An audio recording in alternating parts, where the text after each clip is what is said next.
Und zu Gast beim Parteitag der US-Demokraten ist auch SPD-Chef Lars Klingbeil. Unser Reporter Michael Wüllenweber hatte Gelegenheit, mit ihm zu sprechen. Große Show, bisschen impressed.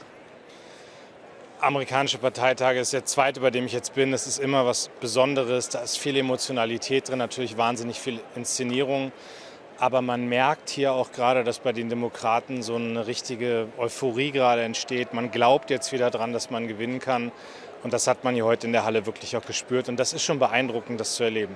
Also als SPD-Parteivorsitzender Sie gefragt, wünschen Sie sich sowas vielleicht auch mal in Deutschland? Ich glaube, das kann man nicht auf Deutschland übertragen. Aber natürlich tue ich jetzt auch alles dafür, dass der nächste Parteitag bei uns auch euphorisch wird. Dass auch daran geglaubt wird, dass wir die Bundestagswahl gewinnen. Und da lässt man sich natürlich ein bisschen hier auch inspirieren. Da schauen wir ein bisschen in die Zukunft. Schauen wir nach Deutschland, schauen wir auf die Bundestagswahl. Können Sie sich vielleicht so einen Fackelwechsel, wie es ja so schön heißt, also einen Stabwechsel, würde ich es mal auf Deutschland machen. Könnten Sie sich den vorstellen, so 3 Monate, 4 Monate vor der Wahl? Ich habe ja sehr klar gemacht, dass wir mit Olaf Scholz antreten wollen. Das sehen auch alle in der Spitze der SPD so. Aber was natürlich die letzten Wochen schon zeigen, ist, dass so eine Wahlkämpfe eine eigene Dynamik haben. Ja? Da kommt vieles nochmal in Bewegung, da entsteht ein neuer Schwung auch, der entsteht manchmal in der Tat über personelle Wechsel, so wie das hier ist, an anderen Stellen dann auch über programmatische Veränderungen. Und das ist das, was ich mir vornehme, dass wir in Wahlkämpfen auch eine Klarheit haben. Alle merken, worum es geht. Nicht dieses Klein-Klein der Regierungsarbeit, sondern wirklich die großen Themen.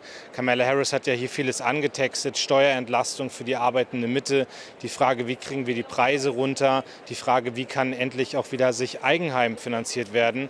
Das sind alles Themen, die spielen irgendwie in Deutschland auch eine Rolle. Und da sieht man, da gibt man in Wahlkämpfen viel klarere als im Regierungshandel einer Koalition. Und deswegen freue ich mich auch drauf, wieder, wenn der Wahlkampf da ist, wenn die Kommunikation, die Zuspitzung anders wird. Und das kommt ja bei uns dann auch demnächst. Und ist Ihnen in den letzten Wochen vielleicht da auch so ein Stein vom Herzen gefallen?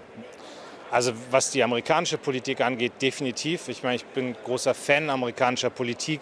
Ich mache da keinen Hehl draus. Wir arbeiten mit den Demokraten gut zusammen. Das sieht man auch an Olaf Scholz und Joe Biden, dass es da ein Vertrauensverhältnis gibt. Und natürlich wünschen wir uns, dass Kamala Harris jetzt gewinnt.